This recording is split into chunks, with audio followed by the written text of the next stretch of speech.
Alright, should be streaming and such. Should be. Hello? Yeah, there it is. Alright, details.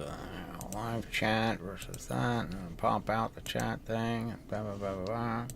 Anyway, alright, so, yeah, mostly going to be a discussion about gravity, whether it's a time-dependent force or a distant-related force.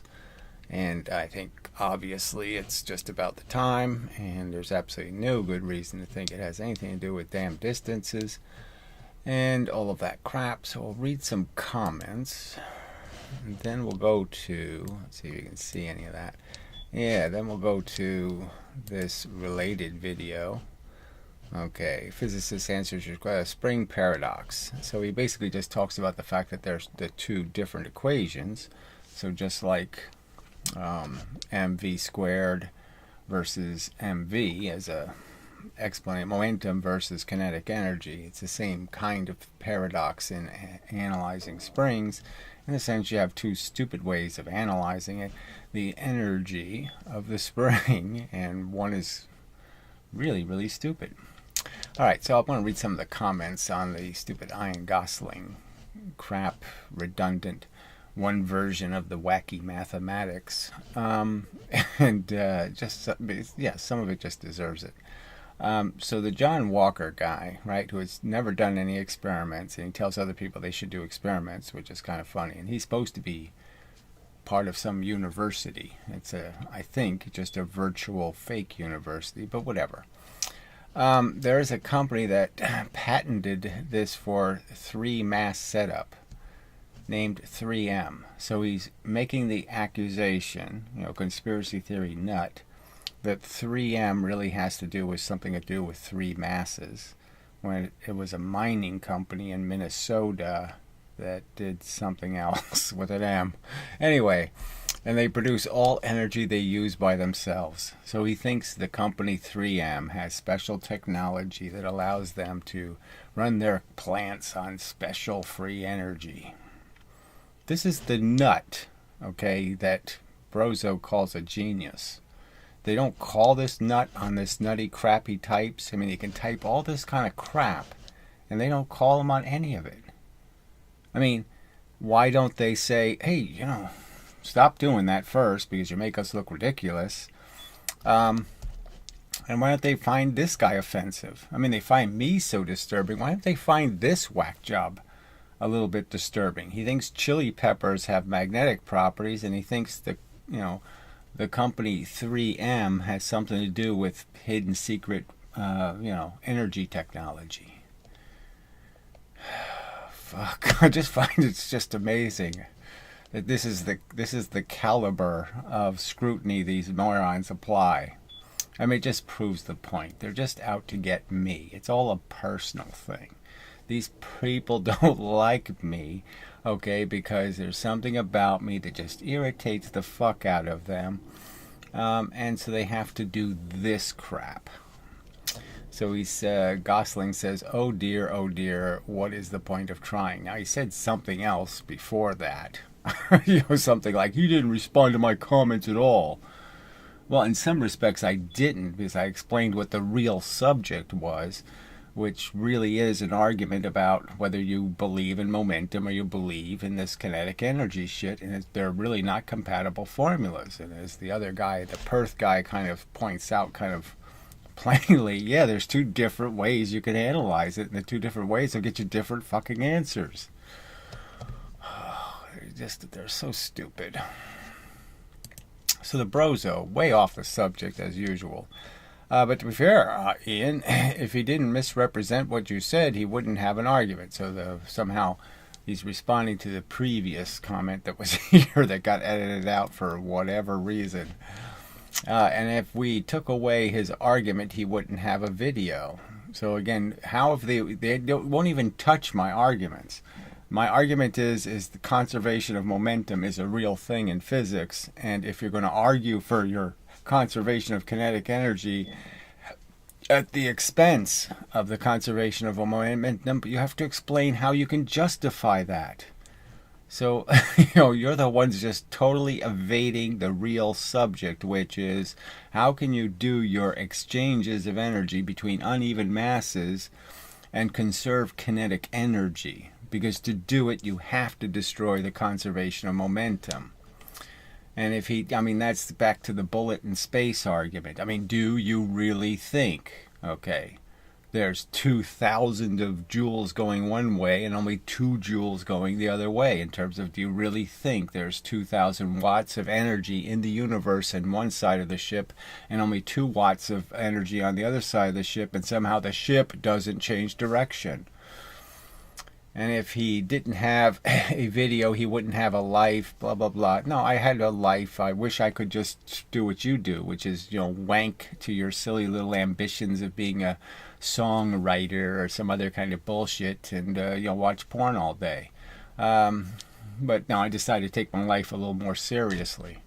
Who are we to take his life? So again, you're obviously taking nothing. You're just wasting my life and your own, because you're not making effective arguments or reasoned arguments or logical arguments. You're just making little farty noises. Although I'm joking, there's probably a bit of the truth in that. Yes, all you do is joke, and they're not funny jokes. Oh, his entire sense of self-worth. See, this is just such, the same jargon for whatever 433 years on the internet. They just keep doing the same. Didn't take his medication today. And these are the same morons doing this cheap psychoanalysis that get all hysterically upset if you mock their fucking Asperger diagnosis. Oh, they're just they're just such hypocrites and morons. All right, his entire sense of self-worth appears to be wrapped up in defending the indefensible. Oh, it's pretty goddamn defendable that gravity's a time-dependent force.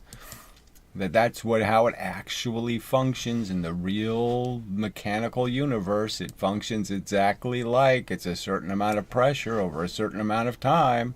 That's exactly how every single bit of evidence points exactly to that fact.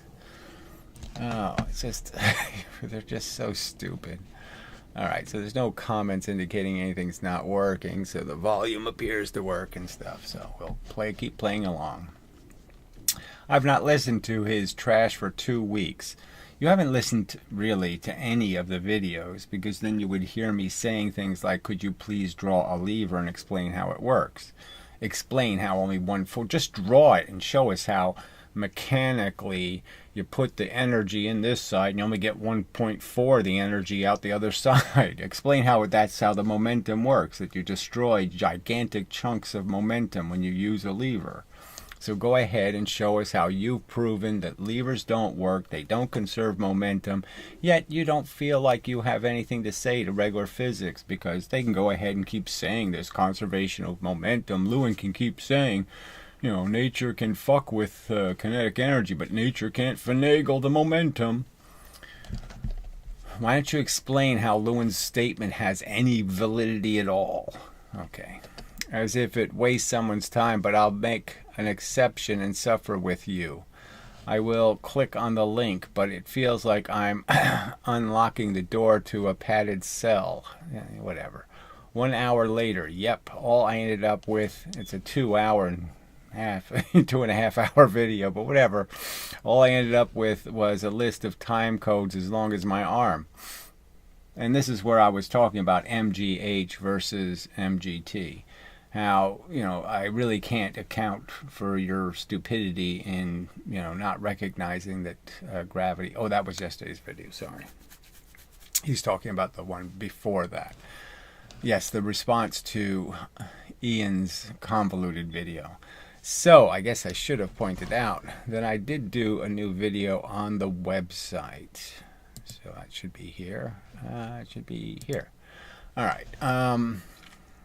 So, Spring Paradox, MGT, not MGH. It's only 15 minutes and tries to go through the thought experiment, because we don't have the real thing. The simple why turns out, in my opinion, just to be about, again, time. Time tells the tale. Because the free fall velocity is going to be much higher than your lifting velocity when you're lifting a shorter distance. So you'll be lifting slower, which means you'll be taking more time to do the lifting. And that explains why there's no free energy paradox. But anyway, all right, back to where we was, which was here. All right, let's see. I made the use of the time through my clipping my toenail. So that's just so fucking interesting. And what, washing your underwear? I mean, you're disgusting. You're just disgusting. Yawning a lot, and filing a piece of metal, etc. Yeah, just for the sake of it, I guess. One thing did emerge, a confession that he never even watched a particular video. Yeah, and I gave the reason why, because only a pathetic lunatic puts a video up with the same text over the entire video for the whole time the video plays, and says to people, watch this, through the crap I put in the way. You can't reward people that fucking stupid. It would be insane to reward people that stupid and say, good video, or, I'll watch it. No, that's what we all should reject, is a video that dumbly presented. Okay, because it had text on it. Yes, the same text for the entire video. Any excuse will do. Well, I think it's a pretty damn good excuse to say, how fucking stupid will I let an asshole be? I mean, can you play fart sounds? I literally fart sounds through the whole video, and I'm supposed to sit there and indulge? No, fuck you. I got better things to do with my life, for certain. If he had not watched the video, which took a long time to provide the detail, so he's talking like this is a good video. So then why did you fucking barf on your own video if you thought it was a good product? He moans about if I don't provide it. Well, no wonder he remains in blissful ignorance. There's no ignorance. Your experiments are always a pile of shit because you always find some way to engineer it to come out the way you want it to. You don't show us the real experiments in the sense that you do them all kinds of different ways. You get all kinds of answers, and you just wait till you finally do it wrong enough to get the wrong answer, and then you present it. That's all you do. He's simply not listening. No, I'm not going to be fooled by an asshole who selectively quote mines his garbage and then says, look, this garbage looks like Donald Duck. There must be a God. No, I don't bother doing that. So his arguments are pointless. Well, they're obviously something you can't respond to in kind, in the sense that I will draw and explain what I believe and why I believe it, and you will do nothing even close. You won't even announce, yes, I don't believe in conservation of momentum. You won't even say that in capital letters. So go ahead and say it in capital letters. I don't give a fuck about conserving no fucking conservation of momentum bullshit. Why don't you say that, you coward? Why don't you put that in the title of the video? Hey, science, I don't believe in your conservation of momentum shit. Okay, because he doesn't even know what he's arguing against. Yeah, I pretty much do, and I pretty much point exactly to it and say that's what I'm arguing against. That illogical crap where you somehow think gravity's the same no matter what speed you go through it. It's the same amount of force. Doesn't matter if you do it fast or slow. Friction, same amount of force. Doesn't matter whether you're going fast across the surface or you go slow across the surface. You'll weigh just the same. No, you won't. You're stupid. That explains why he just makes up his own arguments. Well, of course, they're my arguments, so I guess I made them. Yes, but some of them are regurgitations of a Newton argument or a Galileo argument or a Descartes argument. But clearly I could conceive of them on my own. I didn't know who Descartes was when I had already concluded that yes, the universe is just full of energy that's moving from place to place. So it was an observation I share with Descartes. Okay. I didn't plagiarize him. All right, that we have never made and responds to that instead. So this is the biggest lie ever. That explains why he just makes his own argument that we have never made and responds to that instead. So you're the straw manners, okay? I make a simple argument about how you can press on a lever and you can't tell the difference if you have the weights in the right places. and you decide to count how many times it rotates or something, and tell me that you've proven how much it weighs by how fast it rotates. That's your evasion of the argument or the experiment. I say that you can make a 5-ton train going 10 miles an hour out of a 10-ton train going 5 miles an hour. I say a lever can do it. What are you saying? It's not possible. You can only make the 5-ton train go 1.4 faster.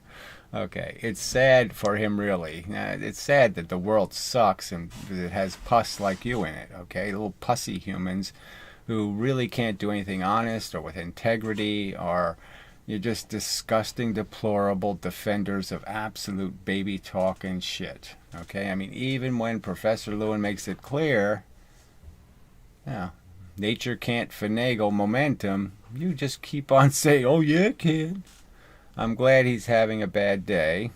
Well, see, so all of the little fake conversation is just fake conversation. So that's the way it should be, frankly. No one deserves a bad day more than him. And I would say likewise, you should get exactly what you fucking goddamn deserve, you pile of pus. And you probably have gotten in your life what you deserve.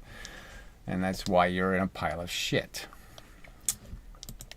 All right. 1 hour later, yep, it all ended up with, so again, he says 1 hour later again. Isn't that bizarre? Both comments are 1 hour later. All I ended up with a list of time codes. Didn't you already say this? I don't know. As long as my arm, an erroneous statement, most things he's said before hundreds of times without evidence or misrepresenting the evidence. So again, these are arguments being made, and you aren't countering them with any logic. So again, I'm making the argument that you have to conserve momentum. I'm making the argument that friction, okay, is not linearly the same, that it changes based on your velocity, friction and gravity, and that that gravitational pressure or force or energy is also time dependent, okay? And all you have to do is provide an example, one single example where it isn't time dependent. All right. I made use of my time. Oh, we already did this crap. Why is this?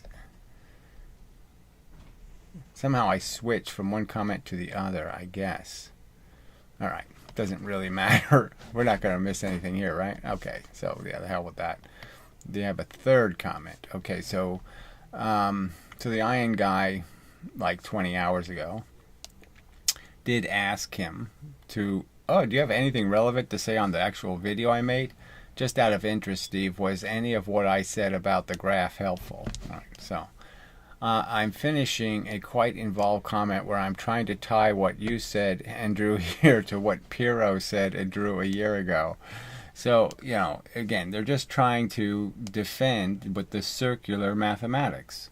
So the circular logic is being applied. So they're applying, like in Piero's case, I think the work equation, work equals force times distance, or else MGH, okay, which is also wrong. Gets wrong answers, plainly. Exactly the same force times distance diagram, right? And as I keep pointing out, it's obviously force times time. Distance doesn't have a damn thing to do with it. It just has to do with how long you're in the gravity. How much impact something has when it hits the ground is going to be decided not by the distance it travels, but by the time it took it to hit the ground. How much time was it in the gravity collecting gravity? And the faster it's going, the less gravity per mile it's collecting. Just happens to be a fact. So if it comes in towards Earth with a high velocity, it gets very little energy from Earth's gravity. It already has a big pile of energy, and now it's going to go through the gravity so fast that it's not going to get much extra from Earth. Showing the shaded area representing the energy of a spring compressed different amounts. Right, and so they basically say Hooke's law is bullshit too now, because they're saying it isn't just twice the mass. So they're basically arguing something as silly as, I take one of these and I have it in my hand and it weighs something. When I put a second one in my hand, it now weighs 4 times as much. That's how ridiculous what they're saying is. This is 4 times. 4 times. I add this. This total is now 4. So there's 4 pens in my hand. That's what they're saying. That's what they're saying a spring does. It collects 4 times the energy. I put 2 masses on and I get 4 amounts of pressure somehow. I mean, it's so stupid. And should I really have to waste my time arguing arguments this dumb? This should be something the whack job says. The 3M conspiracy man says. Oh, fuck. Anyway, okay. Further explaining that because gravity is a constant force, yes, constantly happening per a unit of time.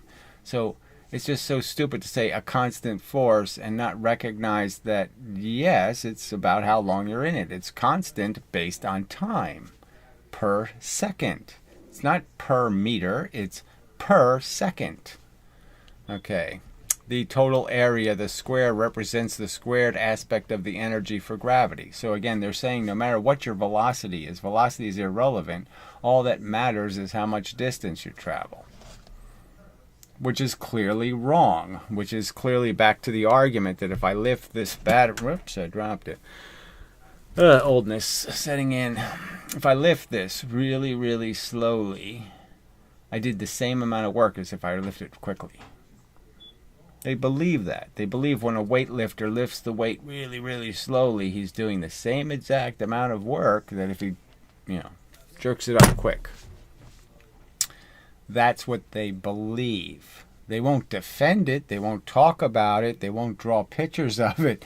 But that's their underlying physical understanding of reality. That's the claims they're making about reality. They say 2 things weighs the same as 4 things.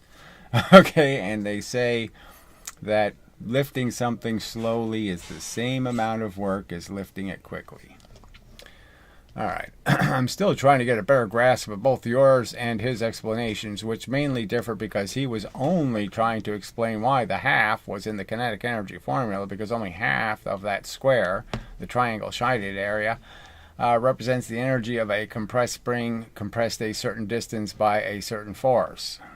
Right, so it's just a contrivance. He's just saying that, you made a square and there's only part of the square that's under the line and the other half is above the line. So somehow I'll make some sort of, excuse that only half of it's being used. All right, that the same force due to gravity giving a different result because unlike springs, gravity is a constant force per second, per a unit of time. He emphasized, pointing out that the springs require exponentially, so he's using the word exponentially greater force. So just implying that somehow, yes, it's 2 mass is 4 times as much, a 3 mass is 9 times as much, a 4 mass would be 16 times more weight. I mean, it's so irrational. Greater force to double the distance, the compression displacement. So he's literally saying if I put 3 pens in my hand, it now weighs 9 pens worth. So I just take a pen, I put 1 pen, I put 2 pens, now I have 4. I put 3 pens, now I have 9. I put 4 pens, I have 16 pounds of pen. It's just amazingly stupid. All right, I hope I'm saying that right. There's no way to say it right because it is such a wrong thing to be saying. It's so fucking stupid. I could do with uploading the 7-minute abridged version of his video touching on the subject a year ago. So this is a video he saved, one of Nutty Piero's irrational rants.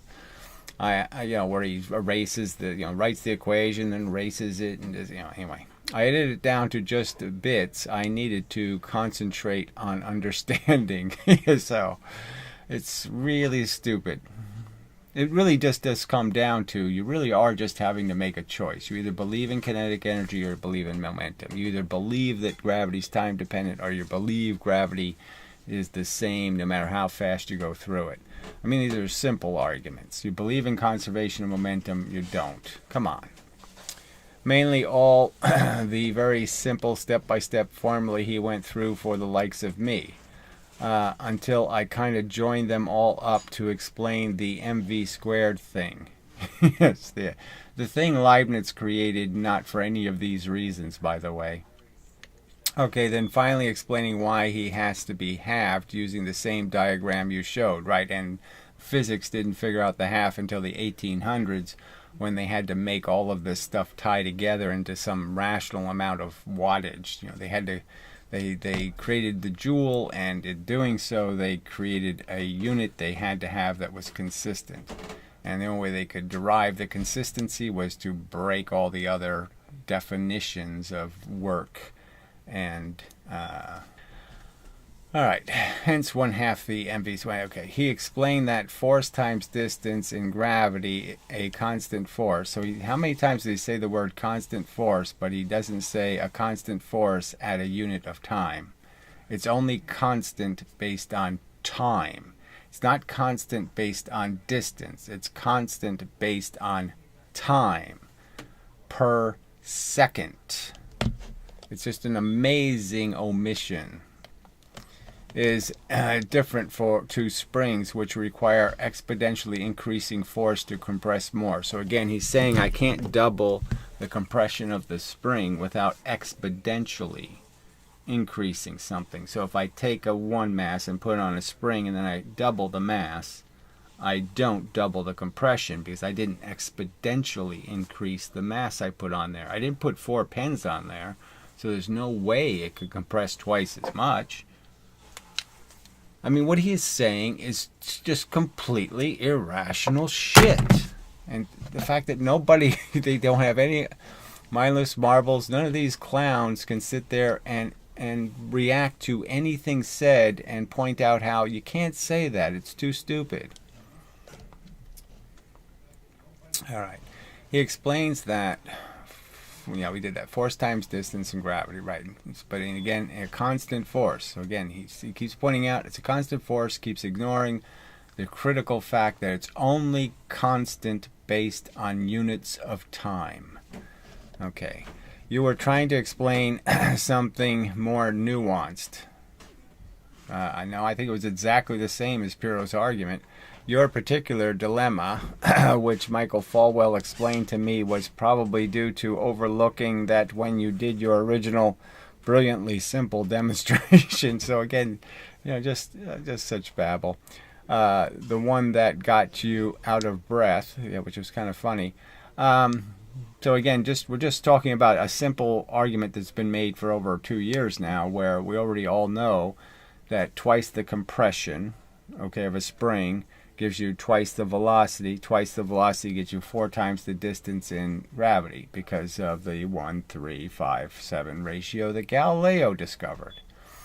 Okay, it didn't actually depend on the weight of the object. All right. So it doesn't depend on the weight of the object.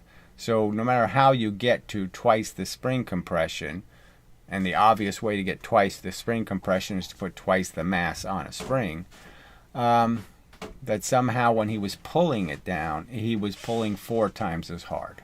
And that's why he was out of breath. It was because he had to pull on it so hard. Even though it's all twice the mass would have done the same thing.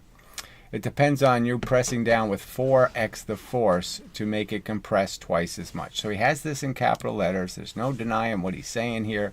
It's completely irrational. Again, he is saying that if I add, all I have to do is this, right? I have this on a scale, and I want to double, and I put this on the scale, that this somehow compresses the scale 4 times as much. Not twice as much, 4 times as much. But no, he's saying no, it isn't 4 times as much. It's only twice as much, but somehow it took 4 times the energy, even though I just did this. I didn't do 4 times the energy. How could it possibly be 4 times the energy when there's only 2 pins on the fucking scale? Too ridiculous. Well, let's see if there's any commentors. Okay, a bunch of them. All right, so we'll take a little break from the annoying reading process and see what we got here. You just got a notification of the stream. Another day. How is it going? I don't really want to do all that crap. Can these people even still man the argument? Can these people even steel man the argument? Well, yeah, I guess that's as opposed to the straw man they make up, the fake argument. So in no way have they demonstrated that a person can actually tell. All right, if you're just keeping it within this range, up and down, not a huge distance. Keep it in the straight part, not the part going this way, the part going this way. That if you were to put a two mass here or a one mass out here at the perfectly right locations, that somehow you, because you have special powers, could tell the difference, even though they weigh exactly the same. Like if you put a weight over here, a two mass over here, it can't tell the difference. But somehow us, with our magic powers, we will be able to tell the difference. Okay. Obviously, they haven't done an experiment to prove that to be wrong. I'm not sure if this is a question in physics related to it, but it would be more important to study the little universe, aka versus studying the actual universe. I don't even know why you're saying the actual universe. The little universe is the only universe, okay? So it's just a fact. Everything that happens there first. So, yes, knowledge of that, how that one functions, is important. Obviously, that one has gravity in it, so we can talk about gravity because it's a thing in the real universe, the small universe. I don't believe you. I don't know how you mess up my simple statement, but you apparently did. Since most of our reality is due to the small molecules that make us. Yeah, it's all due to the electrons and protons, and I've already been over that, and frankly, it's not terribly related to this particular subject. Yeah, I think he said everything happens in the micro universe before the macro. So these two people are going to sit there and argue this crap. Yeah. So duh. So yeah. That's why I have a unification theory that's based on 2 plus 2 plus 2 physics. And all it's talking about is the smallest matter bits, the smallest force bits, and the interactions that happen between those smallest things in the universe. Oh, I shouldn't have come back. These comments are worse than the damn frickin' Brozo bullshit. What I find strange is why doesn't NASA study the micro universe? Because its job is to do space travel, you fucking idiot. And they frankly are, in the sense that they're hunting for little microbes now. That's their mission statement. Find a microbe. Whatever. Rather than the macro universe. They seem to be focusing on things that aren't really that important. Their job is to focus on something that isn't very important. Space travel. Going to other rocks and saying, look, it's all rocky here. I mean, frankly, everything NASA has done has been a pile of shit. Okay, now putting the space station up, okay, that makes some sense. You can do all these experiments in a perfect, a semi-perfect vacuum. So, yeah, there's something to do in space. But flying to other rocks to go pick at the rock doesn't add up to much of an accomplishment, frankly. They just found fossil on Mars. What, do you want me to block you? Do you want me to block you? They didn't find any fucking fossil, retard. So you're just showing you're a loop-de-doo nutter. That's very disappointing. Again, another person that just, what the fuck? Tesla? Whatever the fuck his name, Duncanhead, what the hell, Dullard? Tesla, Dullard, and what was the other bullshit thing you defended? Steinmetz and Heaviside somehow know how the universe works, which is essentially Ken Wheeler wooey crap. So, yeah, you're not really relevant. You're becoming quite irrelevant to me. First, you're really way off the subject. Fossils on Mars. Oh, fuck you. It's just so fucking stupid. It's just, I can't even, No way, Jose. How many legs did it have? Oh, fuck you. People are just so stupid. Which is why you got out of breath. You weren't just doubling the force or doubling the distance compressed. So, I mean, yes, exactly what 2 of a weight would do. Doubling the compression distance. No evidence it takes 4 times the mass to double the compression. So how the fuck, could it take 4 times the force to compress it? If it only takes 4 times the mass, 2 times the mass, how can it take 4 times the force? You were putting 4x the work. So he just said it again, 4x the work. No evidence it was 4x the work. It's no evidence that it takes me 4x the work to lift the second pen to the scale. Oh, that didn't take 4x the work. I mean, what a pile of shit. And so you got 4x the work out when you released it. So again, he still thinks that even though it's only twice the velocity, and even though it only travels twice the time, and even though it only weighs twice as much when it lands, somehow it's 4 times. Okay, I'm sure whether Michael ever said it, I'm not sure whether Michael ever said it as clearly as you said it to me in a rushed message, but that was what made the biggest impact on me in trying to fathom why your paradox wasn't really a paradox so much as forgetting that the weights themselves weren't responsible for the outcome. You put the energy in, not the weights, and it wouldn't make any difference whether he used weights or he pulled down. So he could pull it down to this far. He could put a weight on that would do exactly that. And then all he has to do is double the weight to double the compression, Hooke's law. He doesn't have to put 4 times the weight on. So how can you rationalize the crap you're saying in this comment section? It's just such crap. In all honesty, Ian, I almost get both explanations. So what's the other explanation? I was just be curious. Yours and his. They're both the same explanation, frankly. But I think about it too long, I start to question my own understanding. Well, you don't seem to. You put things in capital letters. It depends on you pressing down with 4x to 4. So you seem to think that you understand something. Which is why it's taking me a while to finish my main response to your question. So this isn't his main response. I have to go through things for my sake, step by step. Well, you're missing all the steps. The steps are what I'm talking about. First, you have to recognize that, oh yeah, there is a time component related to gravity. They don't say per second for no reason. So let me get back to you in a short while so I can clarify and upload that Piro video if he can forgive me for wanting to share it. So again, he's going to share the convoluted crap where Piro just squares the velocity arbitrarily.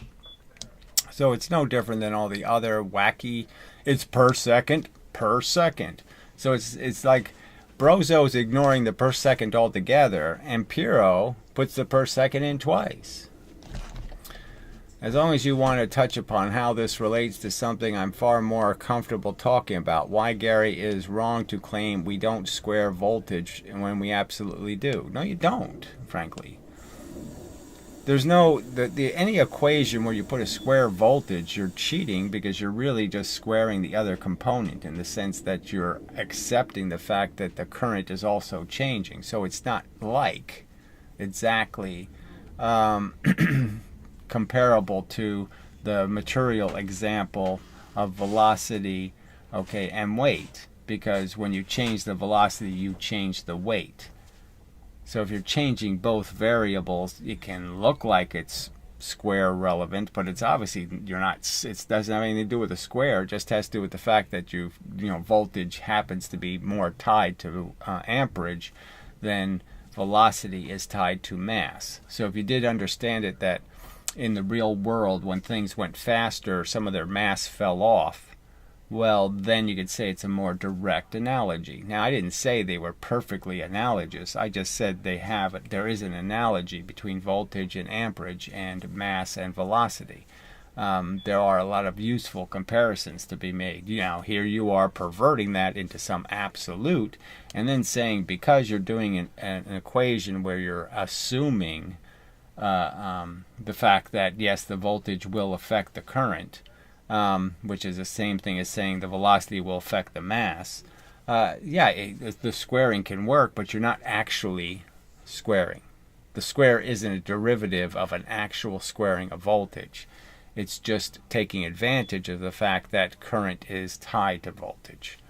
So, you're just cheating the actual truth playing one of your little silly word games, okay, on a trivial matter where I never said they were exactly the same. Okay, what I said was it's a good analogy. All right, when calculating the power loss through a resistor, the power loss is 4 times greater when we double the voltage because that also doubles the current. It also doubles the how much the current is diminished. Okay, yeah. So the hotter the resistor gets, the less electricity it lets through. I mean, if it was the other way around, it would be a real problem. But he is so incompetent in basic electrical theory, he pontificates utter nonsense that voltage is equivalent to velocity. So I never said these things. I said they're equivalent for the purpose of analogy, that it is comparable. And you can understand why there's no 1/2 mv squared for wattage. And there really isn't as a practical matter. Okay. We never square the voltage. We do. Well, you really don't. So you can say you do, but you really don't, because you're really just saying you're square rooting the wattage or something else. But obviously, when both things are changing, the mass, the amperage, and the voltage are both changing, it's really not legitimate to say, oh, it was entirely the voltage's fault. So why would we square velocity? He presumably also erroneously thinks we never square current. We do. Well, again, I'd say you don't. All right. He is supposed future Nobel Prize winner for his depth knowledge, so knows so little about any of these topics, all these stupid capitals, pontificates about because he has simply made up simpler versions that require no actual thinking. No, that require consistency. That is, you don't say things that are counter. So you don't say there's conservation of momentum and then say, I don't need no stinking conservation of momentum. You're the one with no principles, no restraint, no rational, logical restraint to your ability to contradict yourself. Where, like you just said, it takes 4 times the energy to pull the spring down twice as much, when you know that's violating Hooke's law and it can't possibly be true. Okay, only what he and his similarly dim fanatics consider the best efforts in thinking. Well, whatever, that's just Bible. Well, they are probably right that these are their best efforts, but they are not everyone else's best efforts. So he's saying the best effort of physics is to produce absolutely no evidence supporting a theory. So we have no evidence. It takes 4 times the fuel to go twice as fast, even though they have had 350 years to produce that evidence, and he is going to criticize somebody else. He's not going to criticize that physics. He's not going to say, God damn it, physics should be ashamed of itself to argue for something it can't show us evidence of. That Brozo has to go to his filthy refrigerator and pull out some shit to figure out how to make an experiment, because physics didn't do the experiment already in 350 fucking years. So they had 350 fucking years to prove something, and all we have is dropping round things into clay.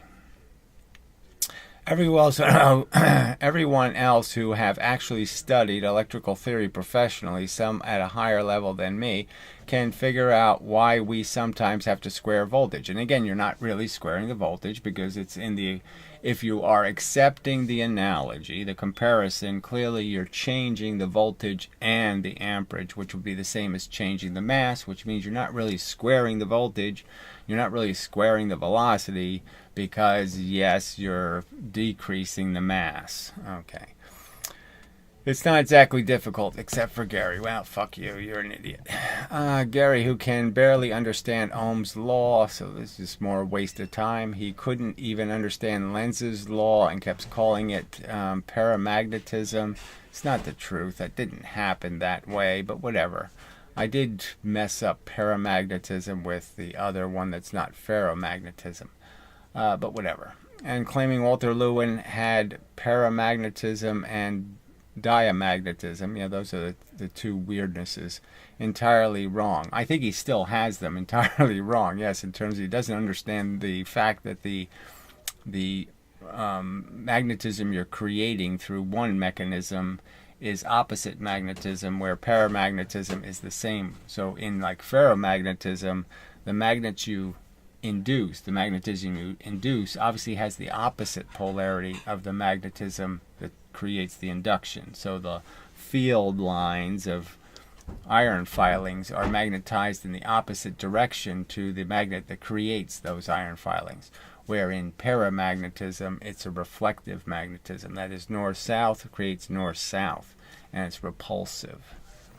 All right, but Gary was so simple-minded, he generally thought, whatever that is, maglev trains relied on paramagnetism to work, LOL. Well, they, in my opinion, they in fact do. That's exactly what they're causing. They're causing a parallel magnetism of the same orientation, which means they're repulsive. That's why they work. They depend on Lenz's law. Same difference, frankly. But, I mean, it really is the difference between creating a magnetic effect that's, sympathetic versus a magnetic effect that's repulsive. Anyway, I will go through explaining why we do sometimes square voltage and current. Oh, who cares? I mean, peripheral subject, waste of time, in my opinion. I used it as an analogy. I think it's a valid analogy within certain limits. You want to extend it past those limits, that's your business. Waste your own fucking goddamn time. Okay. Current in the simple formula to determine power loss through a resistor. So you already explained it, that the voltage increase causes a current decrease because the heat created by the voltage increase makes the resistor more resistive. Alright, Gary will probably protest again. I'll protest that you're really not going to talk about the physics of the resistor, okay? You're just going to talk about a mathematical formulation that is a suitable replacement for reality. It gives you the right answer, but it gives it to you for the wrong reason. Okay. That this makes no sense, and whatever this is, Fishless is the claim that all science is broken. So again, this is more nonsense. There's very specific accusations about what science is broken. Very specific. And you have evaded every one of the real subjects, which is, what the fuck do you have momentum for if you believe in kinetic energy? When it's a sub-juvenile understanding which is broken because he arrogantly thought he and he alone knew better than the entire scientific community who ever lived, apart from Newton. I'm saying that just obviously people can believe silly premises and spend their whole life living a lie. I'm saying that all the Muslims are living a lie and all the Christians are living a lie. That people can believe in things and falsely premise their entire existence on complete gibberish and nonsense. And I'm making the same argument here. I'm saying your fucking 1/2 mv squared is just a Jesus theory. It has nothing to do with reality. It's a complete contrived pile of mush that doesn't have any relevant or useful function in understanding the truth. Okay, there is something wrong with him. Back soon. Yeah, well, fuck you. You certainly haven't demonstrated with any volume of coherent evidence. So go ahead and prove that this is 4 times as heavy as this. It'll compress the spring and put 4 times the energy. I want to add 4 times the energy to a spring. I just put an extra pen on it. And there I go. 4 times the energy. Fuckhead. That's what you said in capital letters in this moronic comment. Alright, so let's see if there's any chattery crap. You do disappoint. Okay, so you haven't evolved much since I've been gone. Sorry for not saying on subject. I'll do better. Well, I'm just not very confident about any of it, but whatever. You obviously didn't do anything for the last 20 minutes. Anyway, not that it's your job, frankly. Yes, you're here every time, so you have no life, and I'm sorry. That sucks. And whatnot. But yes, it just is, it's just a dismally dark and ugly world that people can't, This is a really big and important subject, gravity. Understanding something as simple as gravity. And, the fact that they even say 9.8 meters per second, they actually say per second. They actually say second twice. And I have to argue with people that it's a time-dependent force. That it's only a constant in the time realm. It's not a constant in any other realm. Time is the only realm in which it is a constant.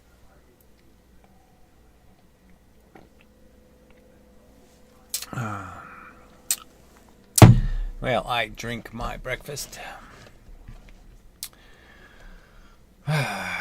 Coffee. Anyway, I need stimulants to get through my life. It is true. Alright, so we'll go to this. I don't have to do as much talking, so we'll let this play for a little bit. So this is this Parth guy who, frankly, he speaks well. It's, blah, blah, blah. He seems to have been more popular in the past than he has become for whatever reason. I guess because his videos were just boring or something. Maybe there was just too much physics in them.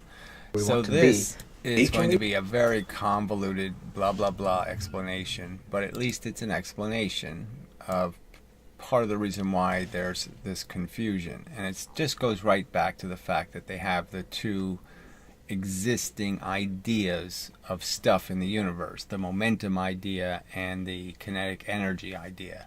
And it comes down to, what do you think compresses a spring? Does kinetic energy compress a spring, or does momentum compress a spring? Now, my obvious answer is clearly it's momentum. And momentum in, momentum out. There is nothing else happening. All right. With that said, break physics. I want you to take a look at this comment here that was posted on one of my older I'm gonna stop. This really hurts my knees. All right, so he's talking about Vsauce. So this is like 3 years ago. So apparently he was, somebody then, and he thought he could make jokes.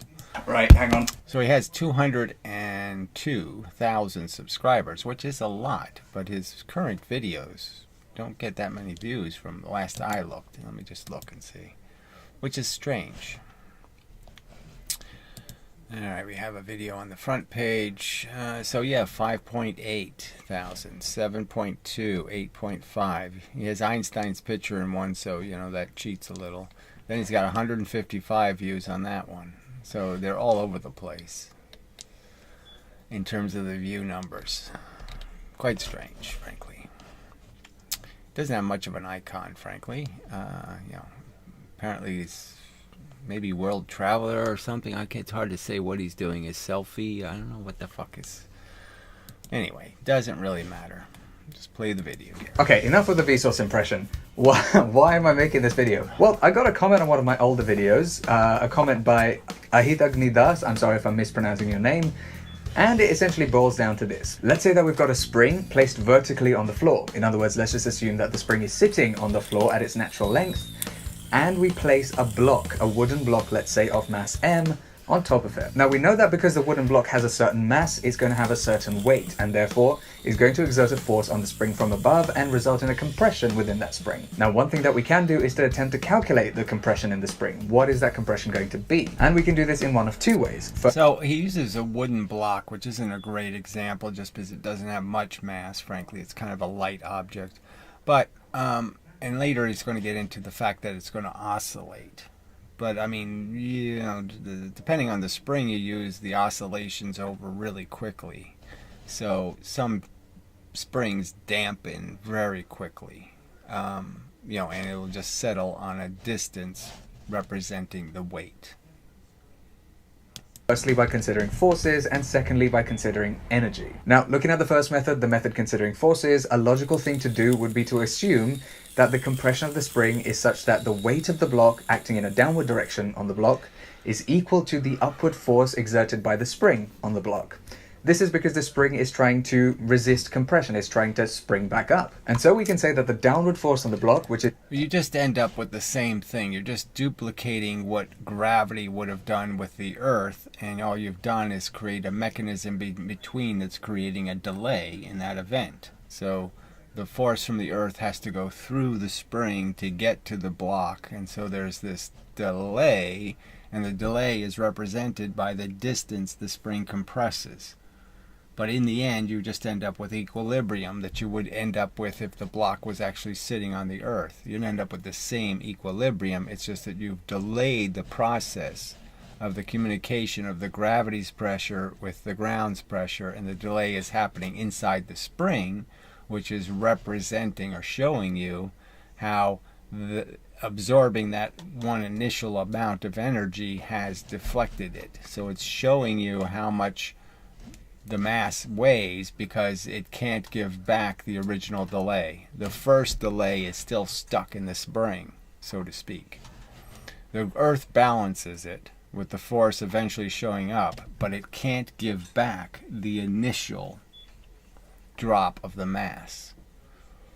Its weight, which is equal to its mass multiplied by the gravitational field strength on Earth, is equal to the upward force due to the spring, which is given by multiplying the spring constant K by the compression, which we'll call X. And so when we rearrange to solve for this... So the K doesn't serve much of a purpose, or the X, because you're just measuring distances based on how stiff or how loose the spring is. So you'll just change the numbers based on how much the spring will absorb the energy. But you're really just saying, look, I put the mass on, the ground won't know about it until the spring compresses enough to force the pressure to hit the ground.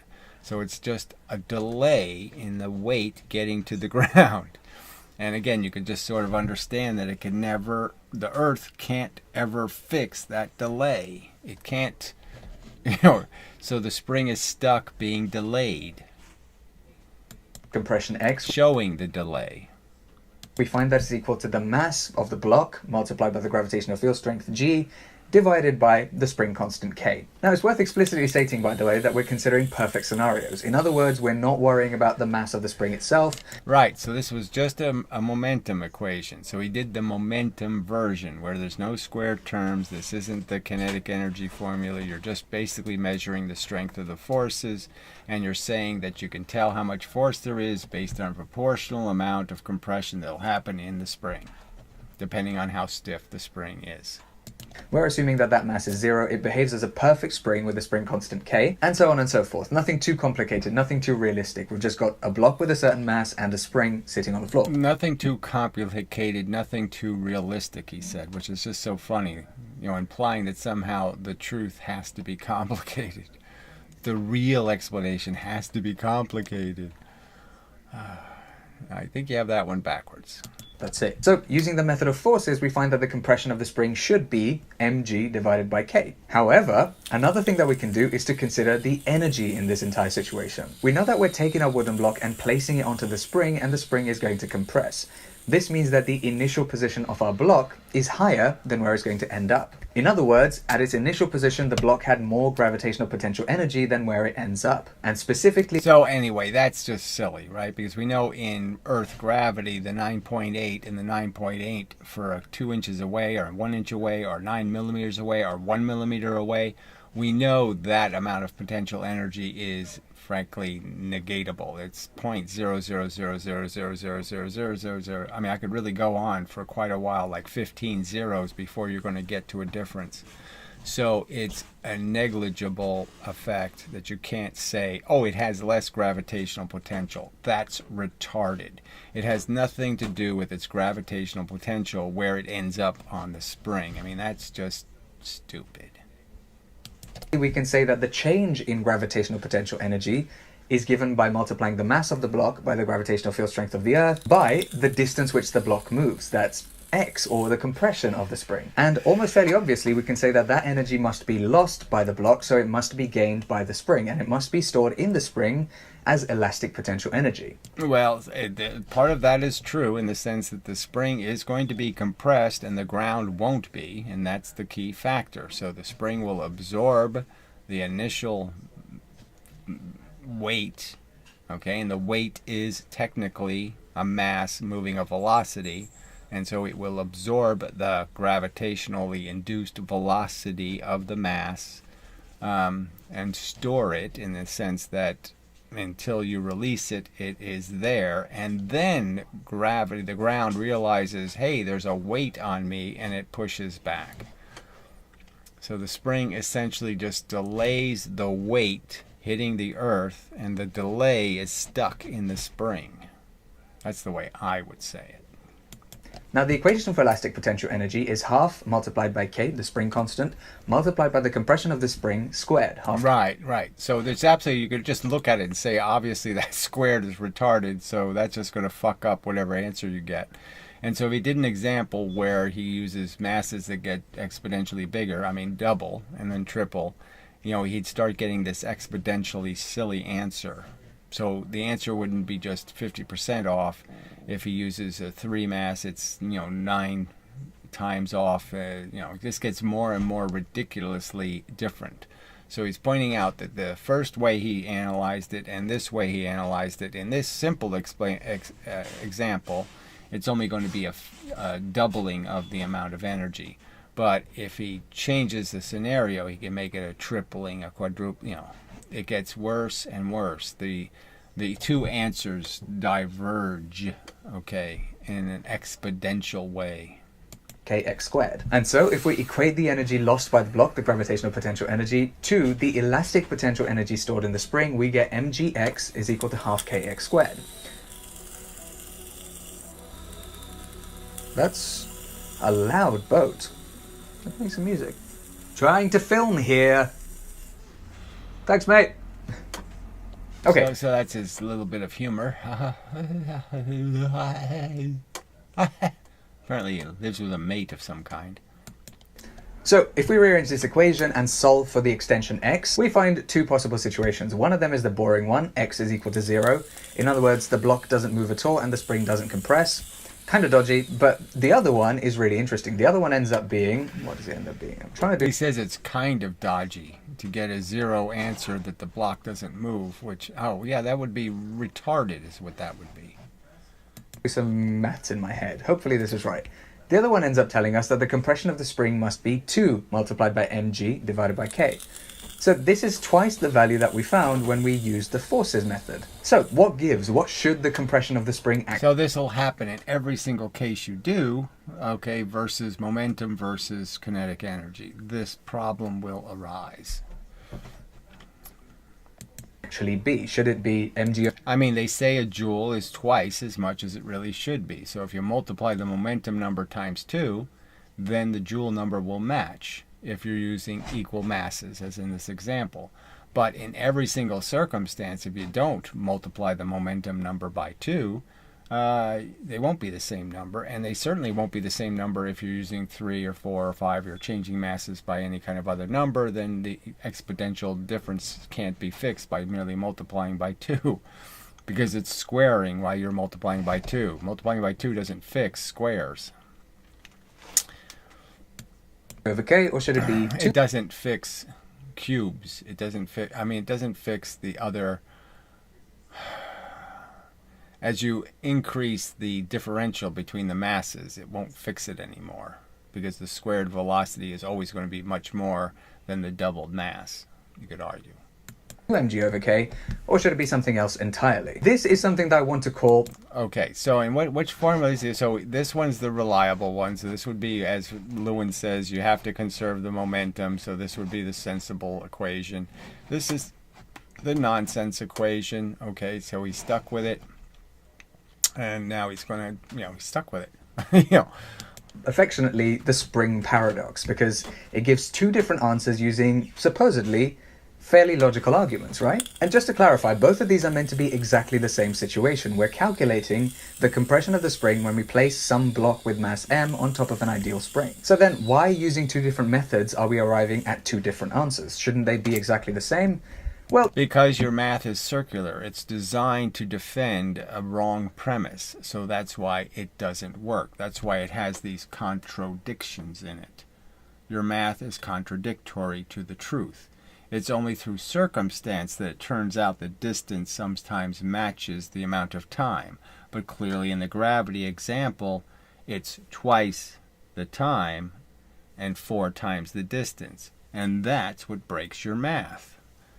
Because obviously if you're counting the distance as the energy, you got a 4. And if you're counting time as the energy, you only have a 2. Therefore, you got a fucked equation. Yes, they should. So, have we broken physics? Is this the final nail in the coffin of... I don't even know what this was about, but I'm glad that at least he's saying, yes, there's lots of nails in this coffin already. Physics is silly and nonsensical and stupid, and yes, this should be enough for everybody to say, fuck this, so let's do it the right way instead. Do we have to keep doing things the stupid way? Can't we do them a way that actually is consistent and works? an already dying subject? The answer is no, of course not. Physics is not even close to dying, and we'd have to try a little bit harder to break physics. So, yeah, so try talking about why they never repeated the Eddington experiment from space when you have 400 times better resolution and you don't need an eclipse and you don't need even much of a camera. And all you need is 5 minutes. So it takes 5 minutes to do the experiment. You don't need much of a hardware, and you have 400 times better resolution. But no, don't bother. let's go through why this argument doesn't work. But first of all, which argument is incorrect? Is it the forces argument or is it the energy argument? Well, let's think about the energy argument in a little bit more detail. We've said... So he asked the question and he basically says, yes, the one that's broken is the energy argument. So yes, he's already picked the one that's broken. It's the kinetic energy crap one, the squared crap. That's the one that's broken.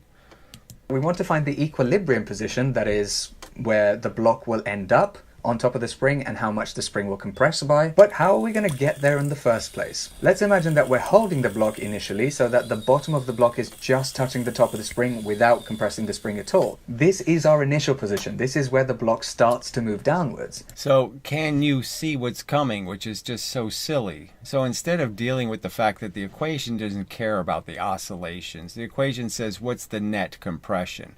So both equations were dealing with net compression. They weren't dealing with while it was oscillating, while this was happening. No, none of that was part of either one of those mathematical analysis. Those mathematical analysis had to do with I dropped it and then I looked at it a minute later and I said, where the fuck is the piece of mass in space? All right, so none of this has anything to do with why that second equation is a pile of shit. This is all contrived babble that has nothing to do with how the math is ever applied. It's never applied the way he's going to analyze it. And then we bring the block down slowly until it reaches its equilibrium position. Well, in this situation, the block actually wants to accelerate downwards because of the force of gravity. In other words, its weight. And we are having to stop that from happening. We're basically having to do work on the block in order for it to move slowly and smoothly down to its equilibrium position. And so we're essentially applying an external force onto the system. Our hands are sources of external... So even when they do the Hooke's law, put an extra mass on, they wait until it stops moving. And it stops moving relatively quickly. It dampens quite quickly. So again, this is all just bullshit. Force. And in fact, energy is being dissipated here. There's a better way to think about this though.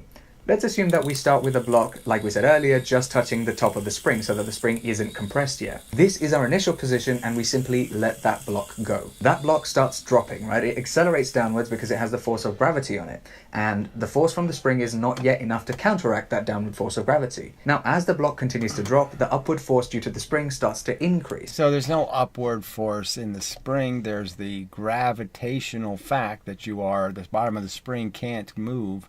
So therefore, it will say, I'm not going anywhere, and the force of the earth pushing back will now be pushed into the spring. And when those two meet, okay, they will dampen, okay, any uneven amount of pressure from the initial drop. Until gravity, the ground will absorb that energy. It isn't waste energy in some way. It's just the fact that it took time for the spring to know, for the ground to find out that the spring was compressing, and it's just part of that delay part. Until the block gets to the point where the force from the spring balances the force due to the weight of the block. But by that point, the block is already in motion. It has a certain downward velocity. That's how it got to that position in the first place. And what happens to objects that have a net force of 0 on them that are traveling at a constant velocity? So again, he's talking as if you dropped it from some height and it was actually crushing the spring with a magnitude greater than just its weight. So this is just a tiny bit, of oscillation. I mean, you wouldn't even be able to see it on a lot of springs. You put the mass on, it goes down. It might come up a little tiny bit and stops.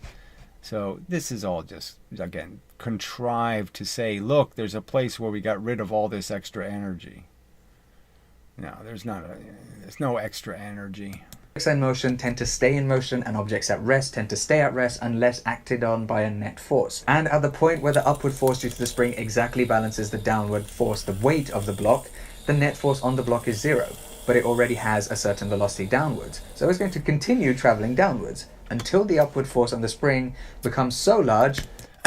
So the point is the force on the spring is just going to say, look, you passed the 10 pounds. So if I put 10 pounds on, it pushes a little bit into the 11-pound pressure of the spring, and the spring rejects that and pushes it back up to 9.5 or whatever, and then it falls back down to 10 point something, and it just and stops. It's not an issue. It doesn't defend the formula. The formula wasn't written for this circumstance. The formula was written for the net effects. The net outcomes are in the formula. That the block then decelerates and starts traveling back up again. In other words, we're going to have some sort of harmonic oscillation. It's going to be going back and forth. Basically, the block is going to bounce on the spring. And it's going to do that using either one of the formulas, and neither one of the formulas give a shit. Neither one of the formulas are taking that into account. Neither one are supposed to take that into account. Neither one are about that. Both of the formulas are designed for the net product of the interaction. And therefore, there's another type of energy that we haven't considered. That's the kinetic energy of the block. And we can actually consider the energy, the total energy of the system, at the point where the forces are perfectly balanced. That's a reasonable thing to do. In that situation, the gravitational potential energy of the block has decreased by m times g times x. The energy stored in the spring is half kx squared. And there's the kinetic energy of the block, half multiplied by the mass of the block multiplied by the velocity of that block squared. So basically, right, so he's just created a third component to undo half the energy by saying half the energy is in the block somehow. Basically what we haven't done here is to consider the kinetic energy of the block. We've entirely left out a type of energy. Yes, because it doesn't have any, frankly. It goes to 0. Its kinetic energy goes to 0. In the equation. The final result can't possibly still have kinetic energy in the block because it has 0 energy in net. The net effect is 0 for the block. So you can't claim it undoes some portion of too much energy you have in the spring because you have a counter energy in the block because you don't have any energy in the block. And this is where our discrepancy in our mathematics is coming from. Now, if we're really opposed to working... So that's just a lie. Okay, it's just nonsense. That's just bullshit. You just made that up. That's where the discrepancy comes from. The formula was never designed to account for oscillation. You didn't account for oscillation in the first formula, so you'd also get some wacky numbers if you decide to fuck with the first formula. You're going to break its numbers if you start accounting for oscillation and forces going both ways and adding up that extra momentum. So again, it's just contrived bullshit. This is what you do. Ask a physicist for answers, and this is the crap you get. And with kinetic energy, then one thing that we can do is to work out the energy of the system at the block's lowest point in its trajectory. So the lowest point isn't its final point. So again, nothing in the mathematics says you're supposed to be taking its oscillating maximums and put that into the equation. The oscillating maximum is not the final position, and if you took the oscillating maximum and put it into the first formula, you would still have the same difference in the outcomes of the two formulas. So you didn't fix the real problem with the formula, because if you do the same exact thing, go with a maximum compression rather than the real compression, the final compression, you're going to get different answers. So this is all just contrived babble. Actually past the equilibrium point. That's the point at which the upward force due to the spring is so large that the block decelerates, stops at its bottom position, and then starts accelerating back up again, just like we see in harmonic motion, basically bouncing up and down on the spring. But at the bottom of its trajectory... And it won't do that in any kind of eccentric way in this circumstance because of the fact that if the spring has any kind of stiffness at all, this will be a tiny amount of energy. We can see that the block is not going to have any kinetic energy because at the bottom of its trajectory, by definition, the speed of the block must be 0 because that's the only way for it to turn around and go back up again. So there's no kinetic energy at the bottom. However, we now have a larger extension than we would have had if the spring was at equilibrium. And so he keeps saying it. We have a larger extension. So put the larger extension in the first formula and you're still in the same trouble you were in before. You didn't fix anything. So again, it doesn't fix the conflict between the two formulas having different answers. Doesn't fix it at all because you're just changing the variables you're putting into the formula and saying maximum compression versus net compression. At this point, the gravitational potential energy lost by the block as it falls to its lowest position is equal to the elastic potential energy stored in the spring. So this is the point, right? When we're considering equilibrium of forces, that's perfectly fine because we're just talking about the forces acting on the block. However, if we're considering energy and we're talking about the block moving downward to its equilibrium position, the point at which the forces are balanced, then one of two things can happen. Either we hold the block and then we let it go and it bounces back up and down as we've seen, or we slowly lower it down to its equilibrium position, in which case some of the gravitational potential energy that the block loses is dissipated and it goes towards heating our muscles as we slow down the block to get... Right, so who cares where the extra energy comes from? It has nothing to do with the equation. I'll just say it again. It has nothing to do with the purpose, use, function of the equation. Nothing. That's not what the equation is. That's not how the equation is designed to be used. So it's just a contrivance. To its equilibrium position. So either way, the energy analysis that we did right at the beginning of this video, completely wrong. And this serves as a really good reminder not just to look at equations. So he just called the other analysis, that is the force analysis, completely wrong. I guess that's what he just did. I don't know. Now this is something that I've been guilty of many times in my physics career. It's very easy to just go, I don't exactly understand what's going on, so let's try some mathematics. And you know, I've done this so many times, like I still do it today. It's hilarious that would be your first instinct, is do some mathematics when it'd be much better just to do some experimenting or to find some experiments. And then you might notice that there aren't any experiments. And, you know, why are we believing something that we've never been shown? So maybe you'd figure out that they never showed you that it takes 4 times more fuel to go twice as fast. Ever. There's no video showing that. Nothing. No indication that it's true, and yet you believe it. That's called a sucker or a dupe. This day, and I'm still trying not to do it. So to keep things simple, let's just assume that we go with our forces analysis and we actually lower our block down to its equilibrium position. In that case, we can just perfectly simply say that the force downwards due to the weight of the block is equal to the upward force due to the spring, and the compression of the spring is equal to mg divided by k. So we know that the spring is becoming irrelevant, okay? All you're doing is getting the force finally to the ground, and the ground's providing the energy to keep the block where it is, okay? The ground is pushing the block.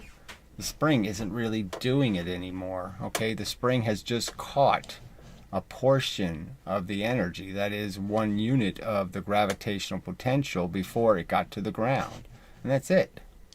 The mass of the block multiplied by the gravitational field strength divided by the spring constant of the spring. Alternatively, we could just drop the block and have an oscillating solution where the block moves over time. Hang on, I've just realized something. You might... I might realize that you're not fixing the problem with this equation duality and the fact that the two equations produce different numbers. And if you give them the same numbers in, they give you the same fucking conflicting numbers out. I say to me, okay, if the block moves over time, what happens when the oscillations sort of die away and the block reaches an equilibrium position? Can we then consider energy? Well, yes, you can, but you have to account for all that energy that has been dissipated as the oscillations die away.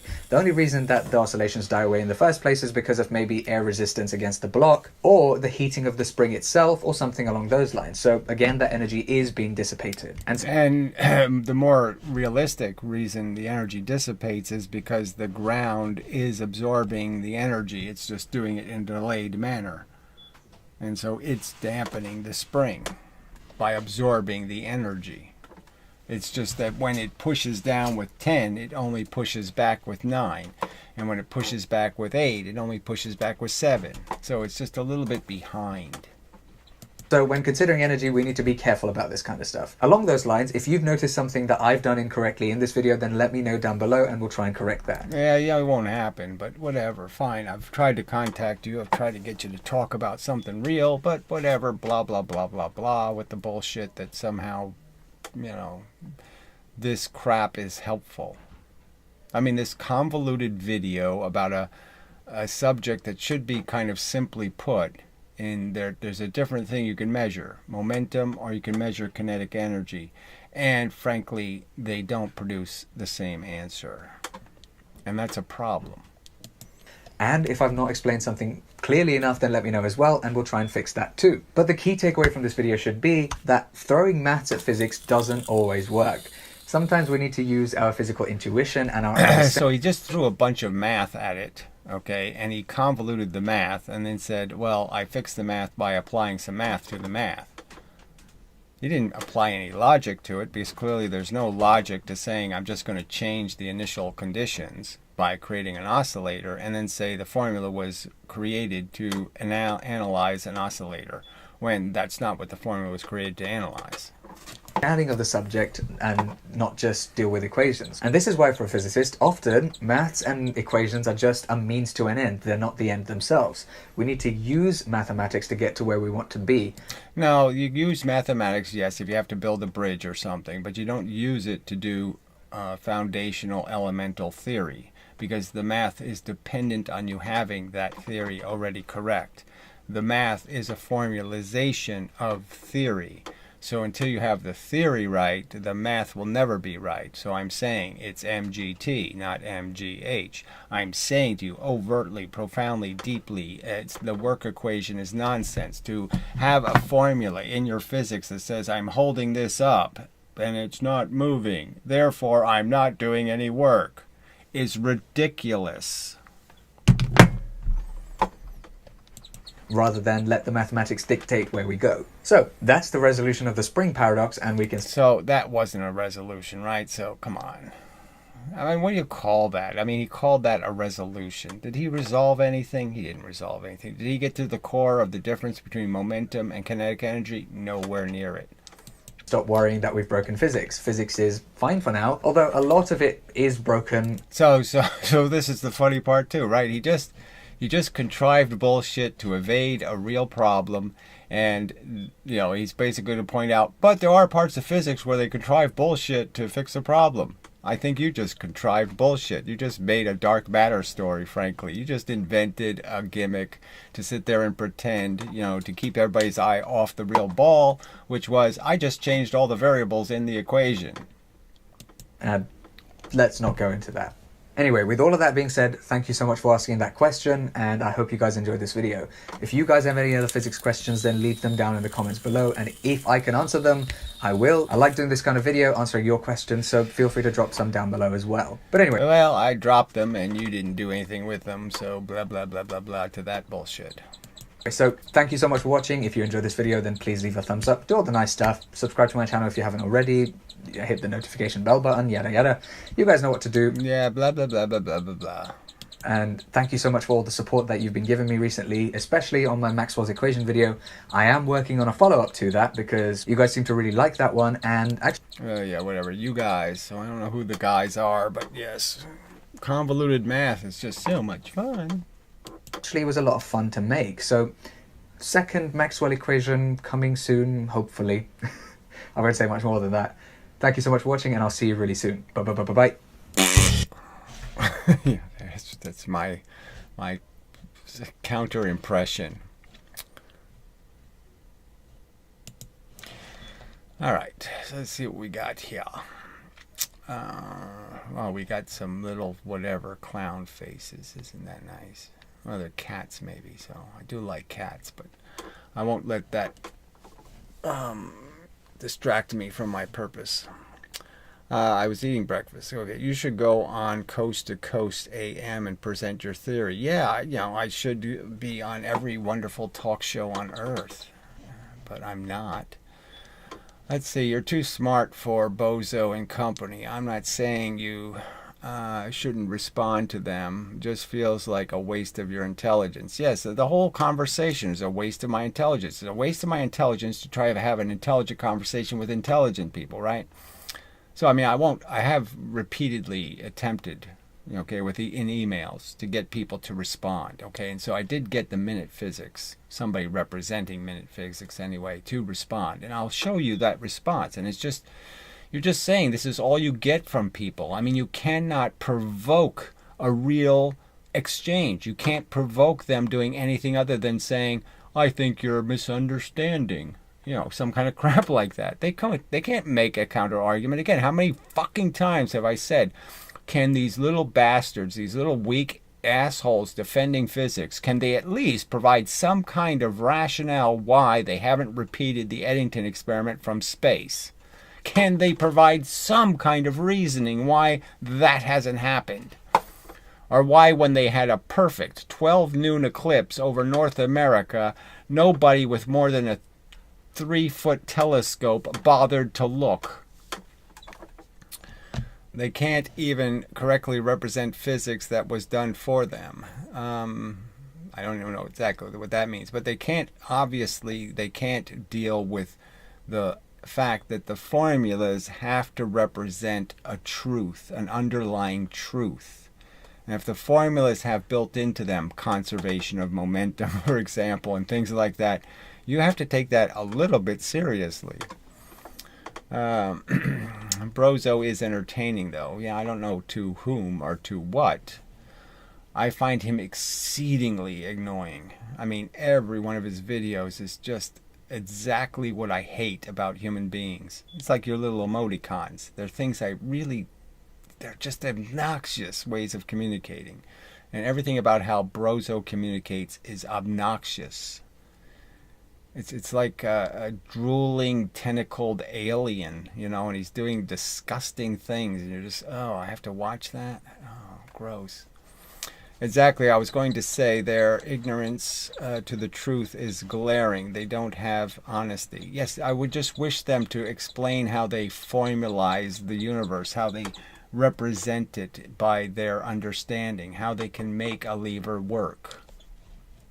It seems like you need to beat the dumb down to the ground in order to get to the next level, maybe. Yeah, whatever I have to do, I'm doing it. But yes, it is disappointing that everybody turns to a shithead and everything turns to shit. I mean, I can't make you people into anything other than shit. You all turn to shit. And I don't know why you all have to be made out of shit. I mean, I'm living on a planet full of Mr. Hankies. I mean, you're all just shit. I'm really not sure how you can get the attention of scientists for notable intellectual debate. I'm just saying, it seems surprising when you overtly offer them a gigantic financial bonus for doing almost no work, right? I mean, just proving one of their simple axioms. How much work should that be? And you offer them thousands of dollars and they won't take your money. And when you say, look, if it's not enough, okay, if $3,000 isn't enough, how much do you want? And I'll raise them fucking money. And they won't answer the question. We need someone with a reputation to argue with, Gary. Yes, rather than having some Joe Smo. Yes, but of course many people don't want to make a fool out of themselves. Exactly, they're afraid of me. I'm not a flat earther. I'm not easy pickings. They have to do some work to pick at me. And they don't want to do the work, and they're afraid they can't do it. They're afraid I'm a better communicator than them, that I will, outdo them. That I'll catch them, that I'll snare them in my traps. So that's why they're not doing it. It's because they're fucking cowards. All right. I mean, I'm one person. I don't have resources. I don't have people. I don't have, comrades. I don't have nothing. They could pick on me as a group and they can't do it. Right? I mean, Baldy Katz was soliciting AB Science and trying to get him to help him and to do it and to do. And I wouldn't even mind if that's what they did do. Go ahead, gang up on me. All right? But, counter my arguments with actual counter arguments that are actually on the subject. When I say, do you have an experiment showing it taking 4 times the fuel to go twice as fast? Don't talk about braking distance, fuckheads. That's not the same subject. Oh, god damn. We're not talking about how well brakes work. Scientists don't like to admit they are wrong. It's not about that, frankly. I don't know what it is deeply, because I have to believe, like you can see it in Brozo even. Brozo admits sometimes, oh shit, this doesn't make any sense. This doesn't make any sense. He has a little bit of a panic moment where every now and then he says, maybe Gary's right. This doesn't make any sense. This doesn't make any sense. And you'd think they would put that fact together with the fact that they don't have any of this evidence and say, yeah, maybe it just doesn't work. I mean, the fact that, Einstein is saying light is twice as bent by gravity. Twice as bent. Not just bent, which is unusual in itself, right? Because no force is ever affected by another force. Nothing moving the speed of light ever bends anything else moving the speed of light. So, how is gravity doing this? But the twice as much part is just so fucking weird. And you're just saying the fact that they really don't have any of this twice as much evidence. They don't have evidence of this twice as much bending. The ego is strong for some. Whatever. It's a human condition. Blah blah blah. Especially when they say they have, especially when they have many eyes on them, and in every field it's been corrupted by ego and arrogance. I can't say every field, I can't be that, careless in what I say, but yeah, I've sort of said, like, every chance they had a 50-50 chance, they've always chosen badly, right? I've been trying to find a video of a hydraulic experiment, but I've had no luck, only found a bunch of air track experiments. Yeah, well, like I say, how you search is a real, you have to find the right terms and you have to search in the right place. Has anyone here tried the free physics sandbox game called the Powder Toy? There's not many people here, but whatever. I mean, whatever. Oh, God. It's like a commercial in the middle of my, it's bad enough they're crappy comments, but it's like a commercial in the middle of them. I'm sure it's not a very rational sandbox game if it's based on conventional theory. Almost all the popular physics channels are family friendly, idea intended for kids too. Well, I don't know if that's true. So they may not want to associate with a channel that is constantly dropping bombs and F-tard, etc. Yeah, so what? I'm just saying if their physics is really childish. I really don't soliciting. I didn't send emails to the ones doing cartoon videos and talking to kids and doing simple physics. I've solicited people who are doing serious physics. But regardless, they don't have to associate with me. The whole idea is they're supposed to just debunk me. So if part of the debunk could be he's just a foul-mouthed asshole, blah, blah, blah, talking shit. I don't care.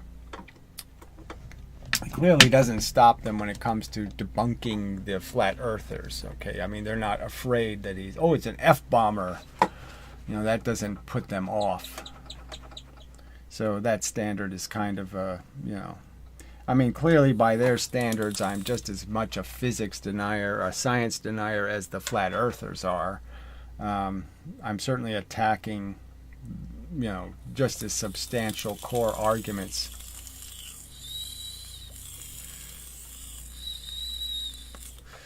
And it would be better if I could interact with the world without, using language. But it's almost an emotional need. I need some weapon against the shit. I need to call the shit. Calling it poopy, it just doesn't do anything for my my survivability.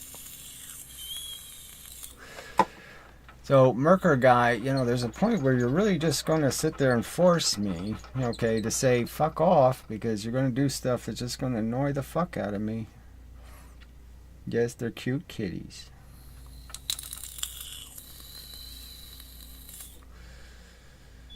Jeez.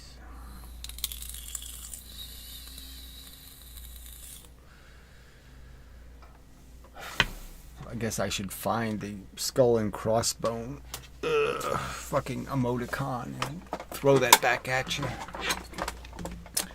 But whatever. They have a fucktard emoticon. Still no Brozo video update. Yeah, well, apparently now he's going to waste his time talking about how, well, every now and then, in very rare occasions, we do square voltages in electrical equations. And again, he's going to pretend that that's the same as that's comparable analogistically to the squaring of velocity in the energy equation, which of course it's not. Maybe he can't actually back up his claims. Well, look, he's made a whole bunch of claims about the Mythbusters experiment, never followed up, you know. So yeah, he does. This is a pattern he has where he says, I've got the evidence, blah, blah, blah, blah, and we never see it. So it's not, you know, nothing new here in terms of he often promises and doesn't deliver. Just a fact.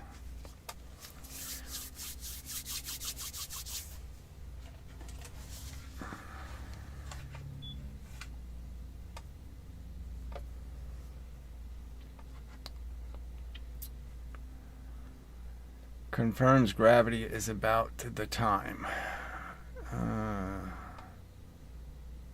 Yeah, I don't know what you're saying there. That's a question mark. Is that what you're saying Brozo's going to do? He's going to claim that, yes, somehow he's... I guess that's part of his claim. No, I mean, he's obviously not claiming that. He's claiming it's about distance. But, I mean, clearly what he's claiming is that 2 pounds really weighs 4 pounds. You just don't know it.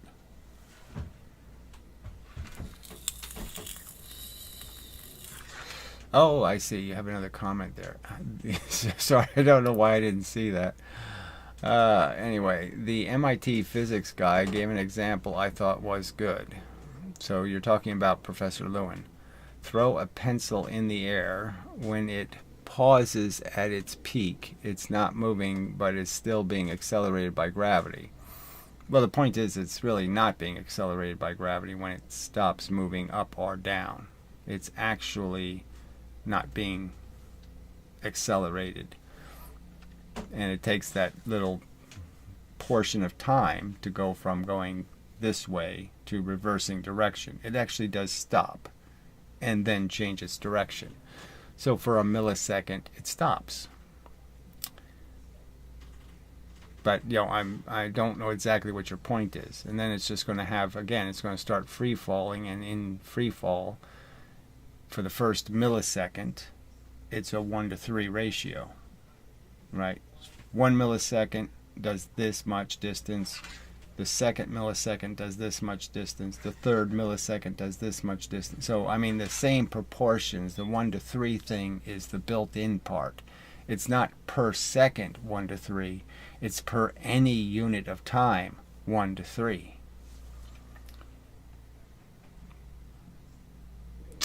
It's from an MIT mechanics course, not Lewin. Okay.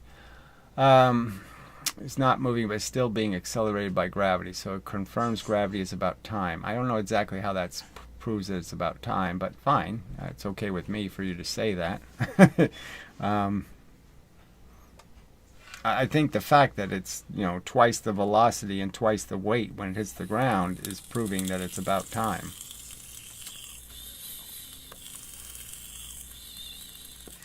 I mean, the 4 times the distance thing.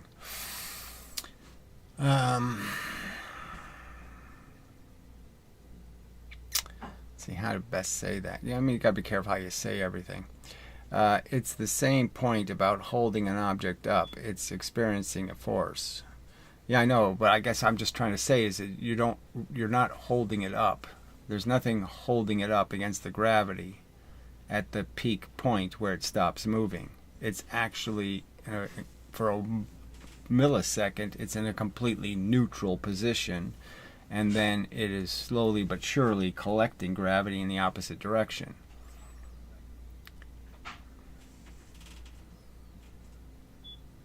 I mean, I don't know how to make it a paint analogy, but it's as it goes up, it's shooting paint, and as it's going down, it's collecting paint.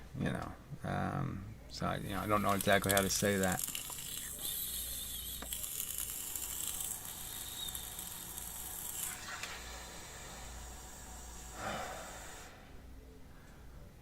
Also, just stating a physics professor understands this. Brozo doesn't understand this is conventional physics. Well, I'm just saying the fact that conventional physics has this obvious fakery duality, right? They always do the experiments in separate conditions, so they never try to mix momentum and kinetic energy experiments because they can't.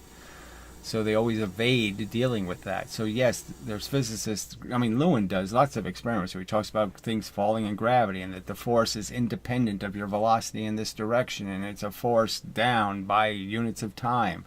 He'll say all that crap, okay, but, if he has to explain some other circumstance, it's just going to be about distance because he has to make the equations work. That's why he had to fake the experiment I made such a stink about. Is because he was trying to combine two things, momentum and kinetic energy, and he can't combine them without faking the experiment.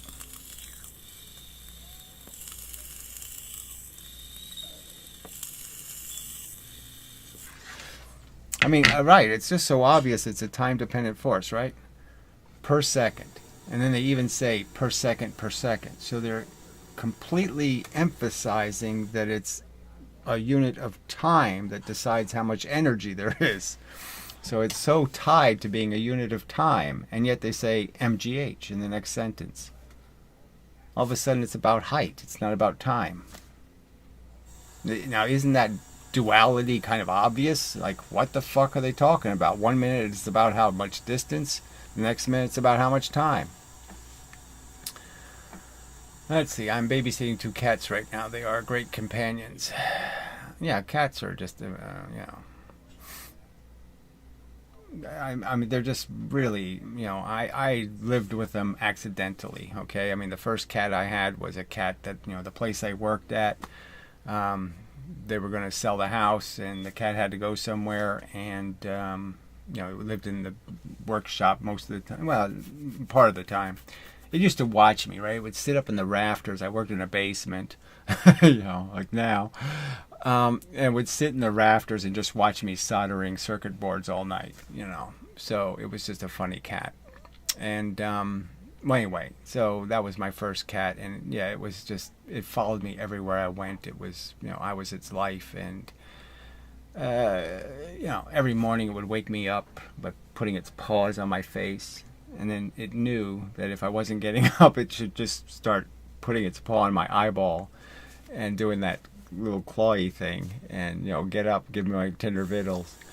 Well, anyway, so yeah, so I was always a cat. My sister had a cat when I was a kid, so, I'd play with the cat in the basement again, right? The basement's always a great place to do stuff, I guess. It's just kind of funny.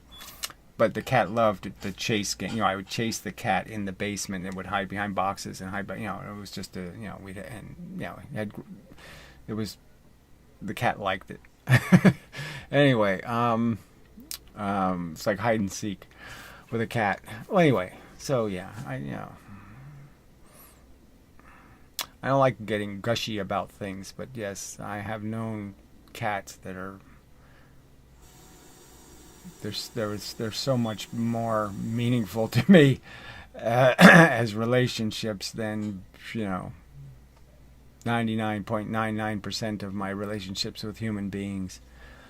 They're just kind of amazing creatures, considering they never go to school and they never do all this stuff, and they just seem to have some very good instincts, and they're very wise for being really ignorant.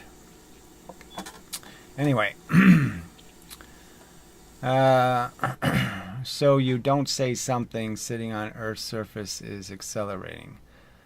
No, of course it is. I'm just trying to make the point that the change in direction is an event that takes place, and people think things just go from going right to all of a sudden going left. They don't. They have to stop first, especially electrons and protons, which is, why I'm emphasizing it, because I think it's a feature of the universe that it doesn't go, things don't automatically have to be moving in a direction. They actually have to go through the stop in the middle. So you can push something and then you can have a counter energy that stops it from moving. And it doesn't go this way. The energies disappear, so to speak. They reflect, and the thing's not moving at all, and it needs another force to push it. All right. But of course, things that are on the surface are constantly accelerating. I'm pointing out that you're bouncing on the surface of Earth, and that's why the relativity thing works. That's why the clocks on Earth are moving slower, is because they're moving faster. Vibrating on the Earth, you're vibrating at a much higher rate than you would be in space, and therefore you're moving actually more distance. So I've made that argument repeatedly. Anyway, if I'm in a car pressed against the facing a giant wall, if I'm in a car pressed up against and facing a giant wall, and I floor the gas pedal, there is a force over time against the wall by the car, and the wall is pushing back over time. Yes, and you're not going to experience anything. The car and the wall will be tugging and warring with each other. If you're going to just keep arguing that I'm not saying the object is accelerating, of course I am. I'm just trying to talk about that one tiny piece of time where it stops moving. Where it might be moving sideways, but I mean it's not moving up and it's not moving down. There is that tiny moment where it's changing direction and it has to go through stop to change direction. I would call that an acceleration, even though we aren't moving according to the rest frame. Yes, and you're doing work, and the physics says you're not doing any work. Frame of the surfaces of the Earth. Looking from the sun's perspective, there is movement on the Earth everywhere. Well, I don't know, whatever. You're stuck in your relativity crap, and I can't help you much. You don't have to do the relativity crap to understand their real forces, but the fact is the forces, you cannot cause noticeable movement in the Earth, or you can't cause noticeable fissure, like you split the Earth open and it cracked open because you've put two counter forces on the Earth.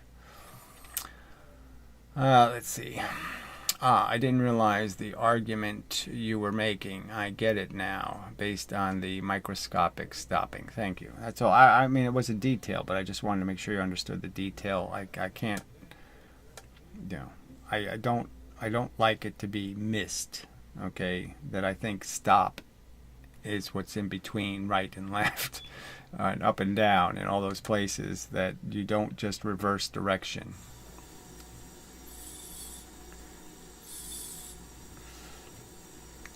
It's sort of the quantum part.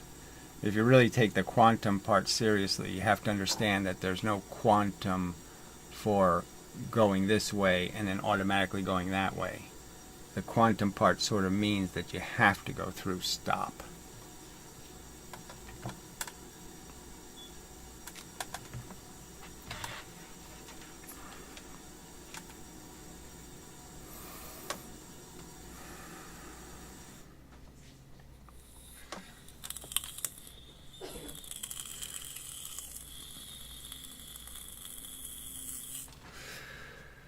So I guess I will mention one more time, just for people who tune in late and don't want to go back to the middle somewhere.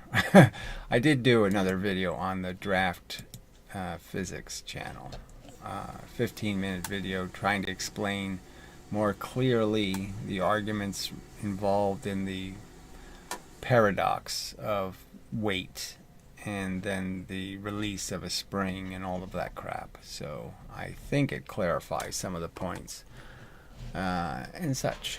So just throwing that in. There are some pointless comments in here I could read. It's somebody just doing the same thing. Remember when you said and you denied gravitational lensing pictures? And yeah, I still do all of that stuff. That's right. I am not fooled by bullshit like you people. So yeah. So all of this stuff is still stuff I'm arguing, and you haven't counter-argued any of it. I remember when you never produced a counter-argument to anything I've said. That's what I remember. Asshole. So they're all things I stand by, so I have no problem with any of these arguments. But they're just stupidly made in a grotesque manner. Somebody, it just shows just how these people operate. I mean, they don't even have the courtesy to say, okay, I'll post a couple of comments. 10 comments. That just shows a kind of, I want to cheat. That's a cheater's tactic. Somebody who has the answers and has the argument doesn't resort to that. So you're just demonstrating the weakness of your argument when you have to cheat, frankly. I might as well leave this on the screen, I guess. Why not? Oh, that's the wrong thing to move. I need to move this over here a little bit. There, that's better. All right, back to the chat box. All right, neutrino. Don't say it. Don't do it. Whatever, neutrino. There's no neutrinos. Don't interact with gravity, but do interact with gravitons. Well, whatever. That's just what you say. It's all crap. Yet no evidence for either. Yes, of course. It's just complete crap, frankly. It's a Jesus story. There's no, you can't debunk it because it has no grounding. It has nothing to defend it. Neutrinos are contrived mathematical residue. So, they do a mathematical equation. They say, look, we have a remainder. We can't have a remainder, so let's call it a neutrino. So, there's no realness to it.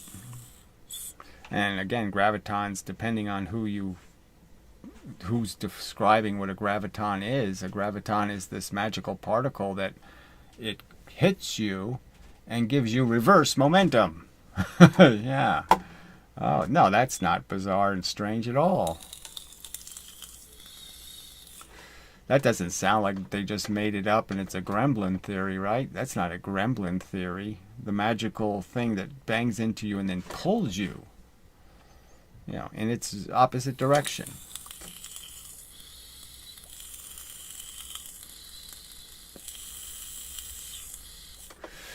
I guess, graviton is just another word for a gluon, just the wackiest theories they have.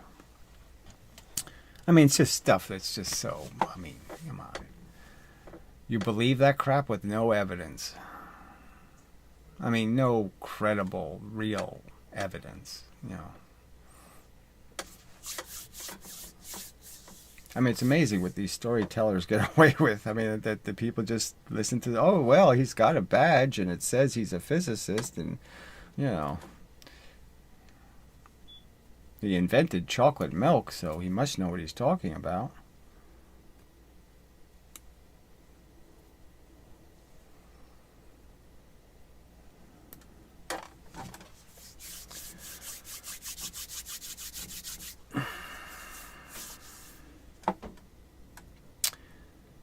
Let's see. In time, these theories may actually turn into a religion. Well, sadly, it's already there. Frankly, I don't think they're going to give up on their wormholes and their singularities and all the things they've made reality into. Sorry, where do I find that video you have up? Well, you go to draftphysics.com, and it should be the first page, actually. It should be on the index page. So, draftphysics.com should work. It better work. I'm paying for it to work. I could hit the button and see if it works. All right, this should be the right link. I got to type it in. So I'll type it in and see if it works. Let's see. DRAFTPHYSICS.com. Well, that's the wrong page. Why the fuck does it keep doing shit like that? I wonder why you're confused. Yeah. Why is it linked to the wrong fucking page? I mean, I keep fixing these things and they keep breaking them. All right. So you go to that and then you hit this draft physics icon and that works. So go to the stupid draft physics page and then hit the draft physics in the corner and it'll take it to the real draft physics page. But you still can get it from there, right? I mean, right here's the video. The spring paradox, MGT, not MGH. That's it. So you just click this little icon and that should do. I can't, why does, I mean, GoDaddy is so fucked. I mean, it's not a complex forward. I don't know which one. Maybe this is DreamHost. Yeah, maybe it's DreamHost that's forwarding it wrong. Well, anyway, I'll have to put that on my list of shit to do, is to fix the stupid forwarding. Oh, God. I hate what owning a domain has become. It's such a racket.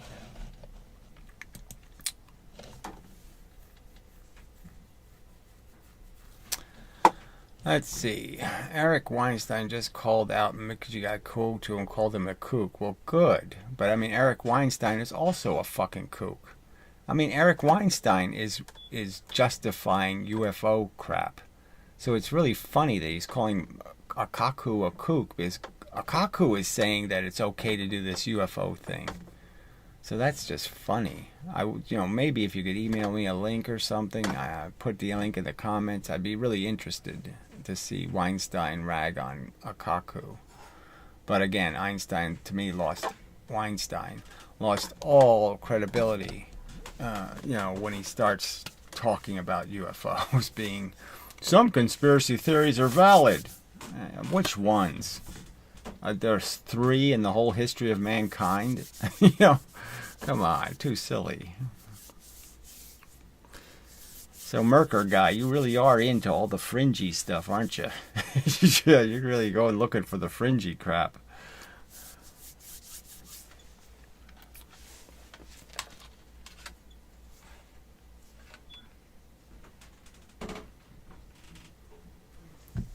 I guess that's why you're here. So I guess I'm fringy crap in a way.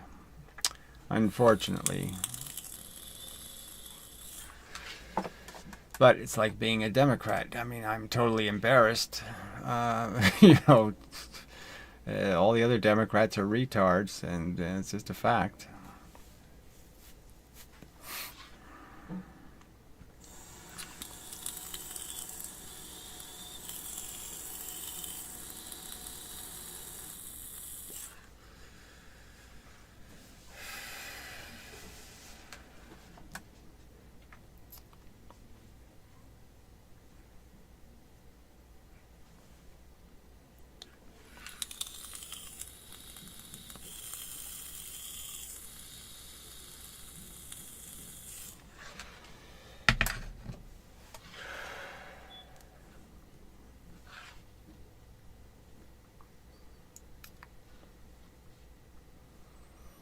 Alright, so I guess we'll call a 2-minute warning, see if people have anything to say, or get the hell out of here and such.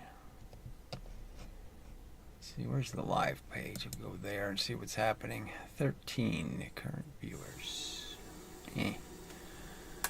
But it's better than 3, so I won't complain too much. Yeah, but not great.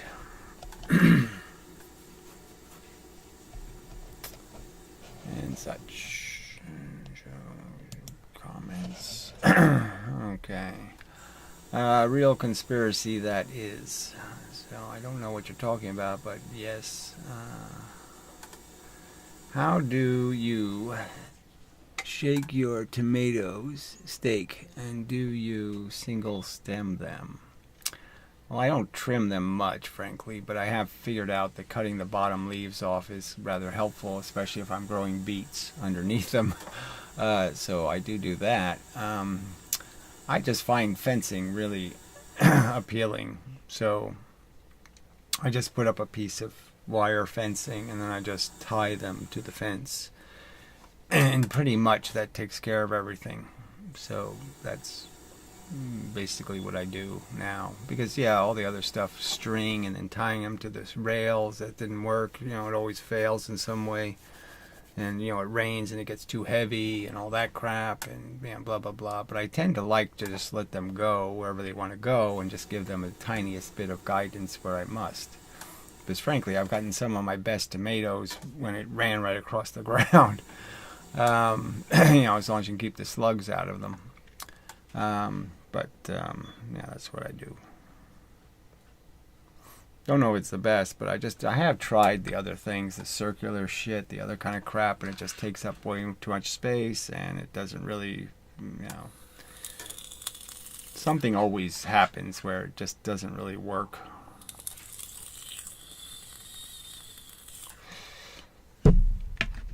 Problem with the fence is sometimes I have to cut holes in it, you know, to be able to reach the tomatoes.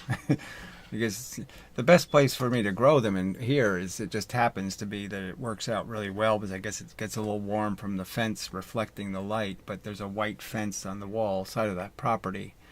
And so I have a little trough of dirt, you know, up against the fence, and the tomatoes grow really good there. So I put another layer of fencing in front of the fence, you know, of wire fencing.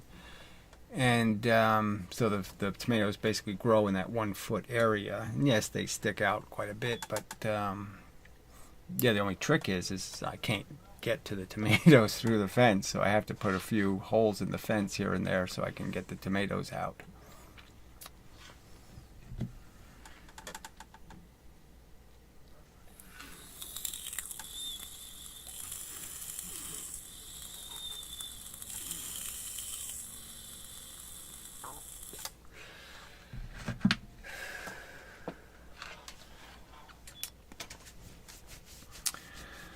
I used electrical conduit to build a structure and then a single stem them to tomato twine strings. Yeah, so I tried that stringy thingy and that didn't work too much. The structure has collapsed during storms. Got to be a better mousetrap. Yeah, so for the regular garden I have 2 poles pretty deep in the ground, and then I have the fence just across the 2 poles so I can take it down easy and put it up easy. And it's pretty indestructible in the sense that it's, you know, it's not going anywhere. So it has worked the last 3 years I've been doing it. Was hoping you had invented something. Sorry, nope. You lucky. I just found a rabbit nest in my backyard. Planter. Yeah, rabbits are a little tricky. We actually had a rabbit here, you know, a baby rabbit, and he didn't eat any of my stuff, which was really polite of him. So I had to give him credit. He liked grass more. So that was really nice.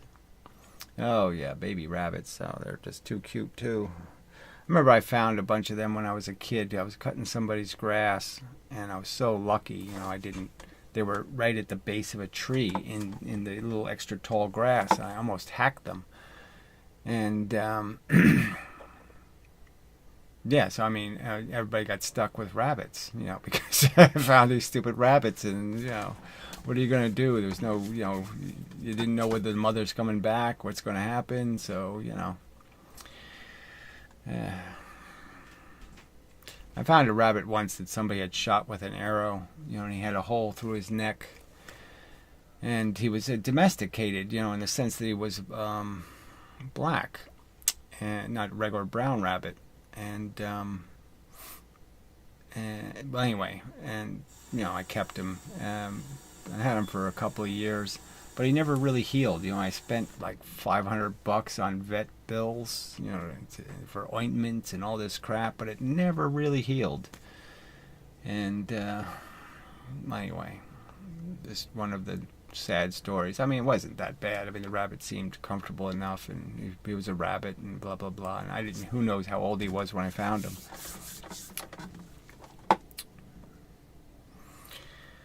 So, I think it's less than 25% in nature, actually.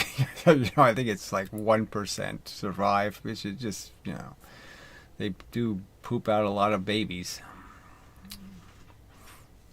I mean, I guess the only thing that stops rabbits from taking over the world is they don't live very long.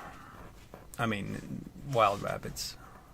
They got those domesticated ones now. They live like 8 or 10 years sometimes, so. it's not too tragic a pet.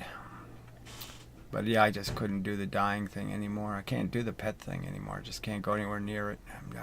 I can't watch another friend die. I just can't do it. I'm so sick of watching the meat grinder.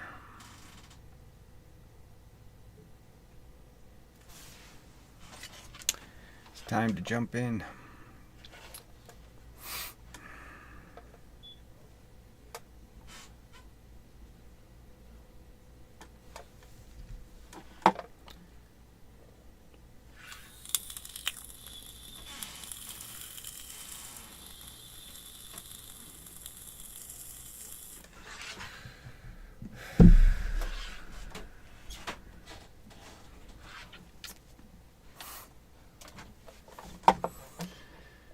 Alright, come on people, physics, physics, physics, you can do it.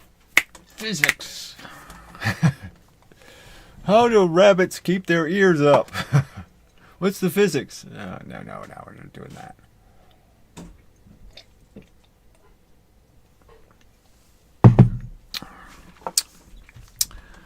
If they had stronger muscles, could they fly?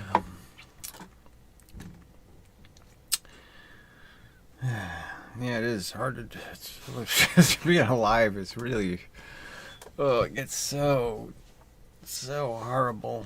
I mean, it's horrible all throughout, but it's all horrible, and because your vision sees different things, but everything you see more and you see less, and then it's all. I mean, I struggled as a kid, and I'm still struggling to find any way to march to this horrible music.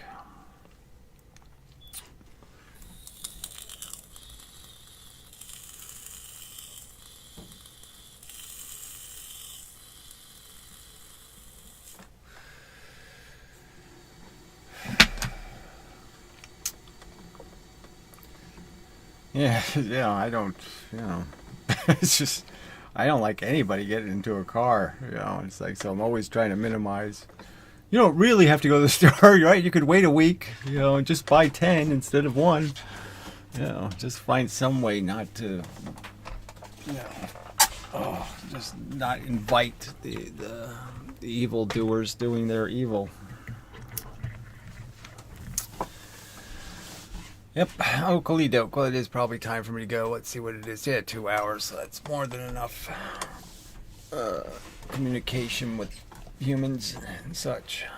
So I do appreciate the comments that are, on physics. And I understand the tendency to talk about other things and all that crap. But I really am trying to get this physics thing accomplished. But whatever. Piece at a time, as they say. Well, as I say. I don't know who originally said that, but whatever. One brick at a time, blah, blah, blah. Cliche, blah, blah, blah. That's all we have to cling on to. Sometimes cliches are all a man has to cling to.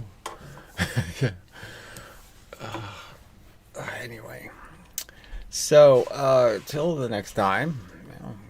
Cliche thingy and such and so forth and whatnot.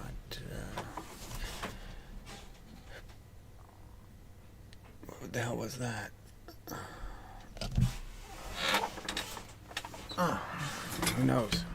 Anyway, till the next time and such and so forth.